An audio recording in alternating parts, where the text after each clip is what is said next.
अस्सलाम वालेकुम, welcome to my YouTube channel. हमने स्टार्ट किया हुआ यूनिट नंबर 2। आज का जो टॉपिक है वो है effects of pressure on evaporation and boiling.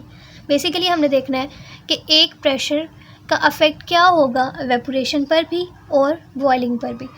Okay, अब अफेक्ट प्रेशर क्या हो सकता है? प्रेशर को हम या ज़्यादा कर देंगे या हम कम कर देंगे, दो ही चीज़ें हो सकती है प्रेशर के साथ। पहले हम प्रेशर को ज़्यादा कर देंगे, फिर हम देखेंगे कि एवेपोरेशन पे क्या फ़र्क पड़ा। साथ ही हम देखेंगे कि बॉइलिंग पे क्या फ़र्क पड़ा। फिर हम प्रेशर को कम कर देंगे और फिर हम देखेंगे कि एवेपोरेशन पर और बॉइलिंग पर क्या फ़र्क पड़ा। इसके लिए आपका एवेपोरेशन और बॉइलिंग को समझना ज़रूरी है, जो कि हम इसलिए पिछला लेक्चर जो था, लास्ट लेक्चर, उसमें हम कवर कर चुके हैं कि एवेपोरेशन और बॉइलिंग में क्या डिफरेंस होता है। तो बेसिकली आपने सबसे पहले वो लेक्चर लेना है, फिर इस लेक्चर पे आना, ताकि आपके कंसेप्ट जो है एवेपोरेशन और बॉइलिंग में वो क्लियर हो। बाद स्टूडेंट को लग रहा होता है कि ये एक ही चीज़ है, लेकिन इनमें डिफरेंस होता है, इसीलिए हम अलग-अलग करके पढ़ेंगे। सबसे पहले हम देखेंगे कि एवेपोरेशन पर क्या फ़र्क हुआ और बॉइलिंग पर क्या फ़र्क हुआ। तो इस वीडियो में हम इसको तो ज़्यादा डिटेल में नहीं करेंगे, हाँ, लेकिन हम थोड़ा सा कंसेप्ट देख लेते हैं कि सबसे पहले प्रेशर क्या होता है, एवेपोरेशन क्या होता है और बॉइलिंग क्या होता है। प्रेशर हमने क्लास 9 में थोड़ा सा पढ़ा हुआ है। प्रेशर होता है किसी चीज़ पर फोर्स लगाना। जैसे मैं अगर इस बुक के ऊपर फोर्स लगा रही हूँ हाथ से, तो ये बुक क्या है, जगह, और मैं इस जगह पे क्या लगा रही हूँ, फोर्स लगा रही हूँ। तो बेसिकली मैं इसके ऊपर प्रेशर लगा रही हूँ। तो प्रेशर क्या हुआ? प्रेशर हुआ फोर्स लगाना किसी जगह पे। फिर आपने देखना है कि प्रेशर कब कम होता है, लो प्रेशर कब होता है। ये भी आपने एक रिलेशन पढ़ा हुआ है कि प्रेशर और हाइट का इन्वर्स रिलेशन होता है। क्लास 9 में आपने पढ़ा था। मतलब जैसे जैसे हाइट बढ़ती है, हम पहाड़ों पे जैसे जाते हैं तो हाइट बढ़ रही है, तो प्रेशर क्या होता जाएगा, कम होता जाएगा, क्योंकि कौन सा रिलेशन है, इन्वर्स। तो इन्वर्स रिलेशन का बेसिकली मतलब ही क्या होता है कि अगर एक चीज़ कम हो रही है तो दूसरी ज़्यादा होगी। तो अगर मेरे पास हाइट ज़्यादा हो रही है तो प्रेशर क्या हो रहा है, कम हो रहा है। तो बेसिकली लो प्रेशर कब होता है, जब हम हाइट पे जाते हैं। फिर आ जाता है कि हाई प्रेशर कब होता है। अब देखो, इसी को कम कर दो, अगर मैं हाइट को कम कर दूँ, मतलब मैं ज़मीन पर आ रही हूँ, हाइट कम हो रही है, तो प्रेशर क्या होगा, ज़्यादा। तो आपको पता लग गया कि लो प्रेशर कब होता है और हाई प्रेशर कब होता है। अब रह गया कि एवेपोरेशन और बॉइलिंग क्या होता है। ये मेरे पास एक बर्तन है और उसके अंदर मैंने पानी रखा हुआ है, ठीक है। अब एवेपोरेशन क्या होता है? एवेपोरेशन ये होगा, हमने फिज़िक्स में भी ये कंसेप्ट लिया हुआ है। एवेपोरेशन ये होता है कि अगर मैं इसको चूल्हे पे नहीं रख रही, ठीक है, बाहर सूरज की रोशनी है और उसकी हीट की वजह से आहिस्ता आहिस्ता पानी जो है वो एवेपोरेट होगा, और पानी पहले इतना था, फिर कुछ दिनों बाद पानी का लेवल इतना रह जाता है, ठीक है। इसको हम बोलते हैं एवेपोरेशन। इसकी एग्जांपल इस तरह भी हमने ली थी कि जब हम कपड़ों को सुखाने के लिए रखते हैं, तो बेसिकली जैसे ही हम कपड़ों को सुखाने के लिए रखते हैं तो उनके अंदर पहले क्या होता है, ऐसे पानी होता है।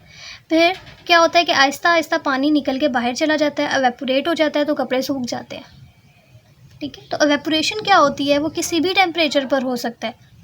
फिर आता है बॉइलिंग पॉइंट। उसके लिए हमें नीचे से हीट देना ज़रूरी होती है। हमने हीट दी, पानी बॉयल हुआ, इसके ऊपर बबल्स आई और बॉयल होके वो एवेपोरेट हुआ, गैस बन के उड़ गया। ये बेसिकली कब होता है, जब वाटर का बॉइलिंग पॉइंट होता है, जो कि 100 डिग्री सेल्सियस होता है। सिर्फ उसी पे जाकर एवेपोरेट होगा, उससे पहले पानी नहीं निकलता, गैस नहीं बनती, बबल्स नहीं बनती।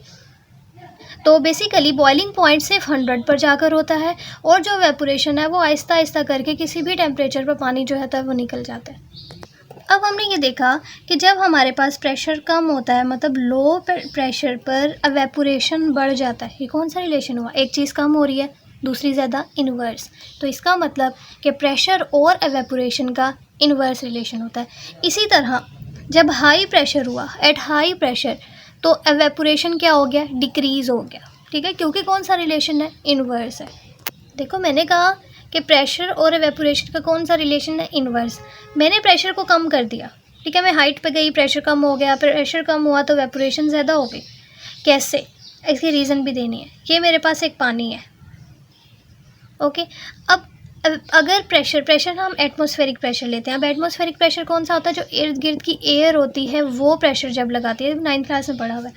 तो इर्द गिर्द की जो एयर है वो प्रेशर क्या लगा रही है, अगर वो ज़्यादा प्रेशर लगा रही है, ठीक है, अगर मैं बात कर रही हूँ, अगर वो इस पानी के ऊपर ज़्यादा प्रेशर लगा रही है, तो जो पानी के मॉलिक्यूल्स हैं उनके ऊपर फोर्स ज़्यादा लग रही है, तो वो इतनी ज़्यादा फोर्स है कि वो उसको बाहर निकलने ही नहीं देगी।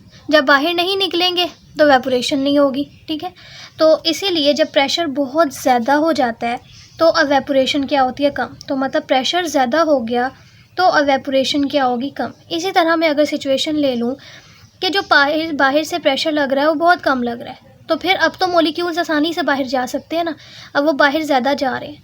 तो यहाँ पे प्रेशर क्या होगा, अगर कम है तो फिर एवेपोरेशन क्या हो गई है, ज़्यादा हो गई है। लेकिन ये याद रखना है कि ये सारा जो हम पढ़ रहे हैं प्रेशर और एवेपोरेशन के दरमियान रिलेशन पढ़ रहे हैं, बॉइलिंग पॉइंट अभी नहीं डिस्कस किया हमने। इसके नोट्स हमने बनाए हुए हैं, मैं भी आपको यहाँ से इसके कंसेप्ट सब क्लियर कर रही हूँ।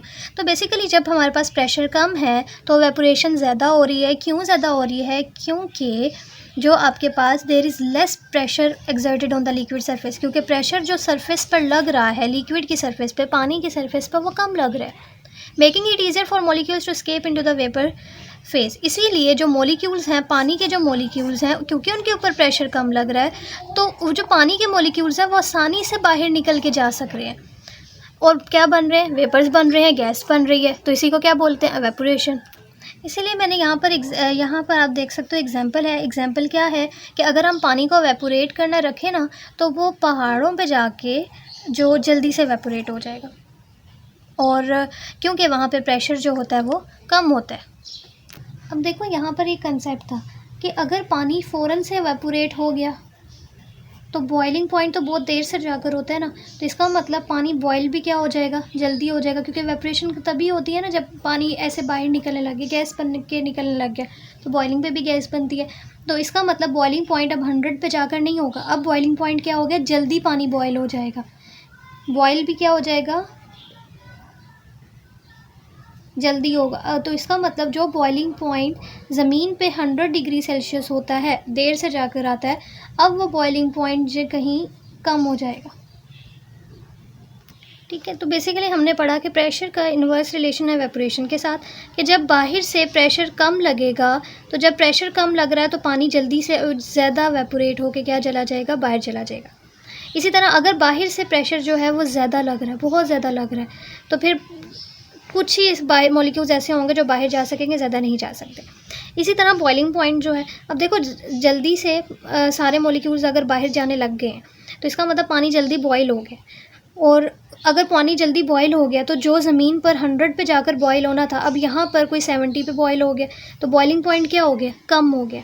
जल्दी बॉयल हुआ है लेकिन बॉइलिंग पॉइंट तो नंबर है ना, वो तो कम हुआ है। तो एवेपोरेशन और बॉइलिंग पॉइंट का क्या हुआ, इन्वर्स रिलेशन हुआ कि एवेपोरेशन ज़्यादा हो जाती है, बॉइलिंग पॉइंट कम हो जाता है। बॉइलिंग पॉइंट अब जो ज़मीन पर 100 था वो पहाड़ों पे जाने से क्या हो गया, पानी का 70 हो गया। मैंने एग्जांपल दी है, ऐसा ज़रूरी नहीं है कि 70 को फिक्स वैल्यू हो, कुछ और होगा, मुझे याद नहीं है।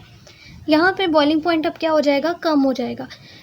ठीक है, मैं ये नहीं कह रही कि बॉइलिंग कम हो गया, बॉइलिंग तो जल्दी हो गया ना, बॉइल, क्योंकि देखो सारे मॉलिक्यूल्स बाहर जा रहे हैं, इसका मतलब बॉइलिंग ज़्यादा हो रही है, लेकिन बॉइलिंग का जो पॉइंट है, मतलब नंबर है, वो कम हो गया। तो बेसिकली हमने देखा कि लो प्रेशर पे एवेपोरेशन क्या हो जाती है, बढ़ जाती है, क्योंकि इनके दरमियान इन्वर्स रिलेशन था ना, प्रेशर कम हो रहा है तो एवेपोरेशन बढ़ रही है। अगर एवेपोरेशन बढ़ रही है तो फिर बॉइलिंग पॉइंट क्या हो रहा है, डिक्रीज़ हो रहा है, क्योंकि इनके दरमियान भी इन्वर्स रिलेशन था। इसका मतलब बॉइलिंग पॉइंट कम हो रहा है तो मतलब पानी जल्दी से बॉयल हो जाएगा। Water boil faster at high altitude मतलब ऊंचाई पे।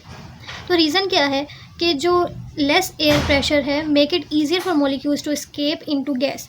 अगर प्रेशर बाहर से कम पड़ रहा है तो जो मॉलिक्यूल्स हैं, वाटर के मॉलिक्यूल्स, वो ईजिली जो होंगे वो पानी की जगह छोड़ के गैस के फॉर्म में निकल जाएंगे। ठीक, प्रेशर कम लग रहा है मतलब फोर्स कम लग रही है।